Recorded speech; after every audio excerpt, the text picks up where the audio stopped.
Hello hello hello hello दोस्तों।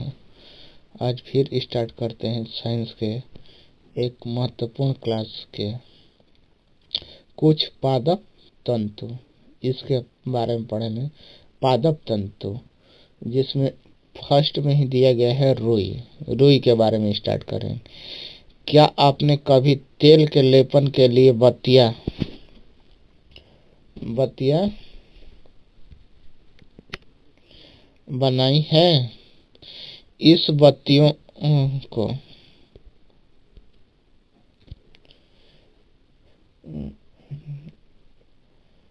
इस रुई का प्रयोग गद्दों, रजाइयों अथवा तकिया में भी किया जाता है। कुछ रुई लीजिए, इसे खींच कर पृथक कीजिए और इनके किनारे को ध्यान से देखिए। आपने क्या परीक्षण किया? ये छोटी पतली लड़ियां जिन्हें आप देख रहे हैं, कपास तंतुओं से बनी है। रुई कहाँ से आती है? इसे खेतों में उगाया जाता है। साधारणतः कपास के पौधे वहां उगाए जाते हैं जहां की मिट्टी काली तथा जलवायु उष्ण होती है। कपास के पौधे कहाँ उगाए जाते हैं? मोस्ट इम्पोर्टेंट जो है, काली मिट्टी जो है, जलवायु कैसी उष्ण होनी चाहिए। तो क्या आप ऐसे कुछ राज्य के नाम बता सकते हैं? कुछ राज्य जहां हमारे देश में कपास की कृषि की जाती है। कपास पादप के फल कपास गोल, लगभग नींबू की माप की होती है। पूर्ण परिवर्तित होने पर बीज टूटकर खुल जाते हैं तथा अब कपास तंतुओं से ढके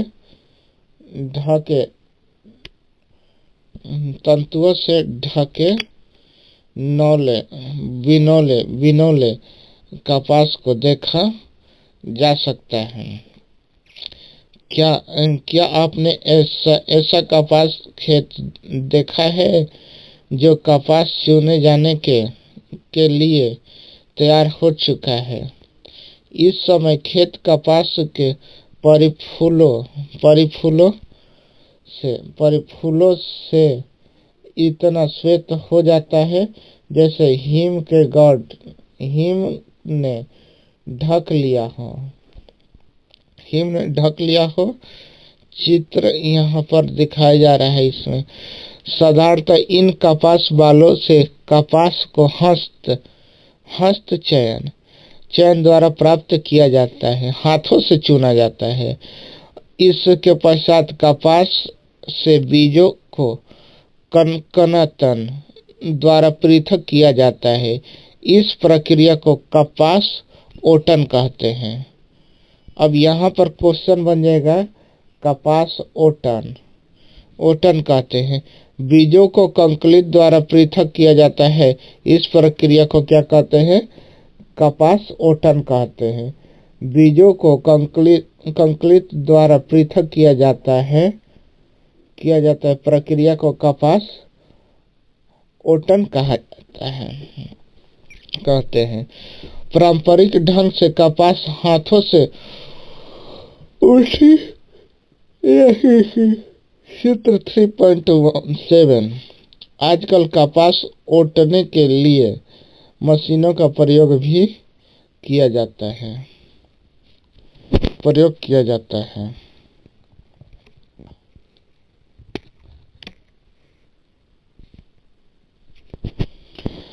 कपास, जूट। अब जूट के बारे में हम लोग पढ़ेंगे।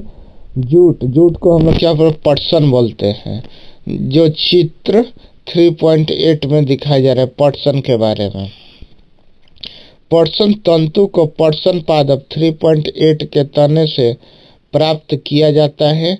भारत में इसकी खेती वर्षा ऋतु में की जाती है। भारत में पटसन को मुख्य रूप से पश्चिम बंगाल, बिहार तथा असम में उगाया जाता है। सामान्यतः पटसन पादप मतलब फसल को पुष्प अवस्था में काटते हैं। फसल कटाई के पश्चात पादपों के तनों को कुछ दिनों तक जल में डुबो कर रखते हैं। इसको किस में डुबो कर रखते हैं? जल में डुबो कर रखते हैं कुछ दिन। ऐसा करने पर तने गल जाते हैं और उन्हें पटसन तंतुओं से हाथों द्वारा पृथक कर दिया जाता है।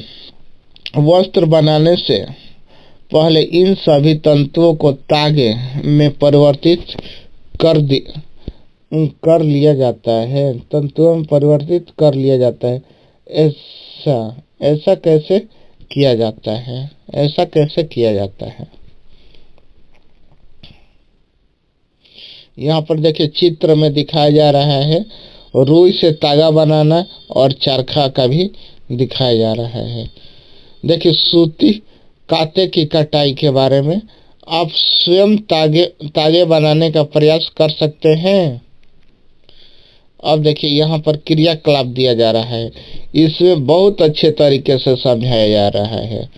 जिस तरह एक हाथ में कोई रुई पकड़िए, दूसरे हाथ के अंगूठे तथा तर्जनी के बीच कुछ रुई की चुटकी भरिए और इसे धीरे धीरे रुई से बाहर की ओर खींचिए तथा रेशों को लगातार ऐंठते भी रहिए। क्या आप तागा बना सके? रेशों से तागा बनाने की प्रक्रिया को कताई कहते हैं। कताई किसको कहते हैं? रेशों से तागा बनाने की प्रक्रिया को कताई कहते हैं। इस प्रक्रिया में रुई के एक पुंज से रेशों को खींचकर ऐंठते हैं। ऐसा करने से रेशे पास पास आ जाते हैं और तागा बन जाता है। कताई के लिए एक सरल युक्ति हस्त-तकुआ का उपयोग किया जाता है, जिसे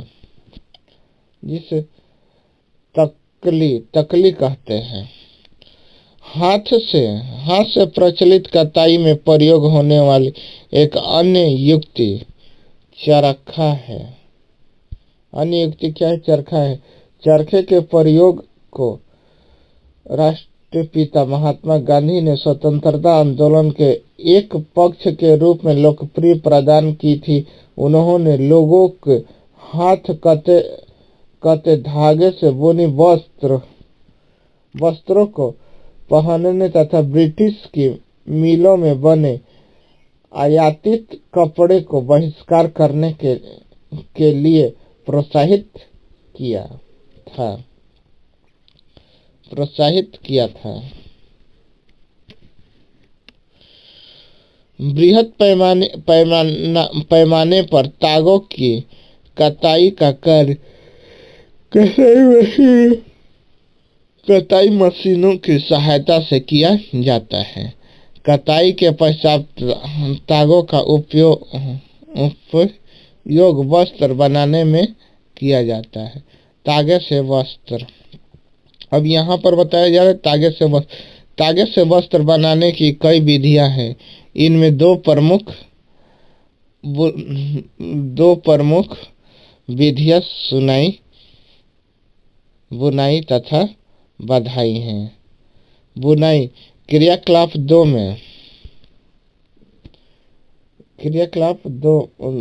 में आपने यह अध्ययन किया होगा कि वस्त्र तागे के दो सेट जिन्हें एक साथ व्यवस्थित किया जाता है से मिलकर बनते हैं। तागे के दो सेटों को आपस में व्यवस्थित वस्त्र बनाने की प्रक्रिया को बुनाई कहते हैं। आइए कागज की कुछ पट्टियों को बुनने का प्रयास करते हैं।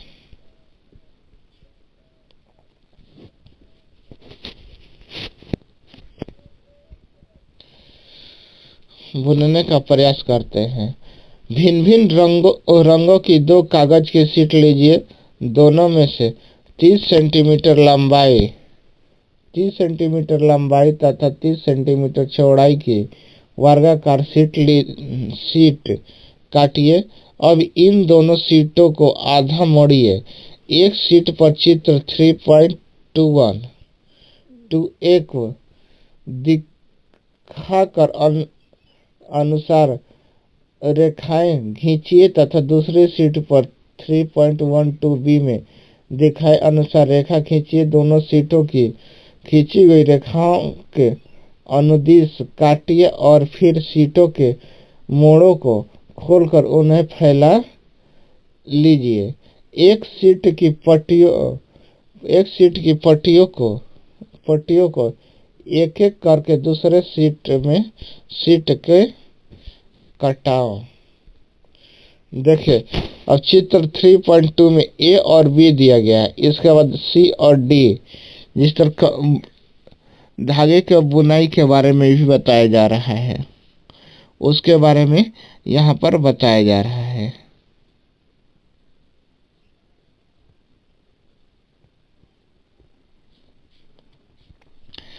देखिए, यहाँ पर फुल चित्र में भी दिखाया गया है। यहाँ पर देखिए ए और बी में धागे। अब सी में देखिए, सी में यहाँ अनुसार बनाए गए चित्र डी में पट्टियों के बुनने के पश्चाताप का नमूना दिखाया गया है। इसी ढंग से तागे के दो शीटों को बुनकर वस्त्र बुने जाते हैं। तागे वास्तव में कागज की पट्टियों की तुलना में बहुत पतले होते हैं। वस्त्रों की बुनाई कारघरों पर की जाती है। कारघरे या तो हस्त प्रचलित होते हैं अथवा विद्युत प्रचालित होते हैं।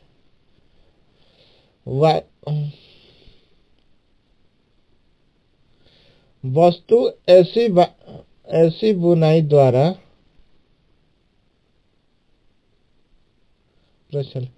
एक विशेष प्रकार की बुनाई के बारे में अब हम लोग बात करेंगे। क्या कभी आपने यह ध्यान से देखा है कि स्वेटर किस प्रकार बुने जाते हैं?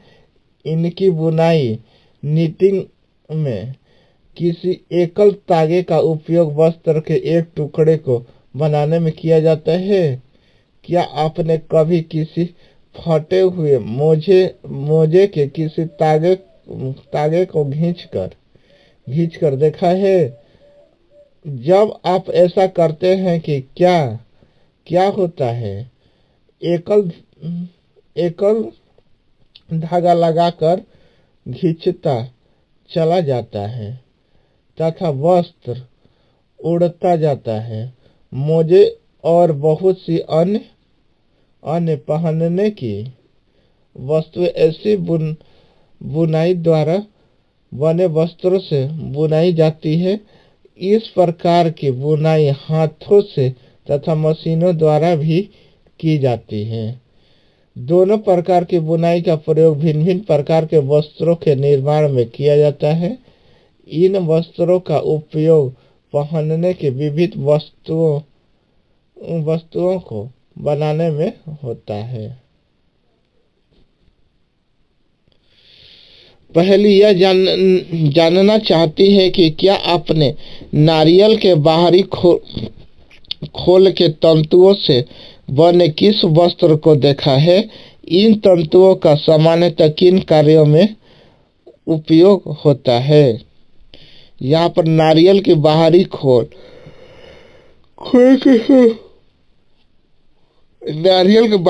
के तंतुओं के उससे रेशा के तौर पर सामान्यतः प्रयोग किया जाता है। जी हाँ दोस्तों, आज के वीडियो में यहीं तक हम लोग आज समाप्त करते हैं। कल अभी इस चैप्टर में थोड़ा सा बचा हुआ है, इसके बारे में हम लोग अध्ययन करेंगे। इसके बाद ये भी चैप्टर समाप्त हो जाएगा। इसके बाद हम लोग इसका अभ्यास प्रश्न हम लोग करते रहेंगे, जिस तरह पहले भी किए हैं। तो थैंक यू दोस्तों सो मच। फिर मिलेंगे नेक्स्ट क्लास में।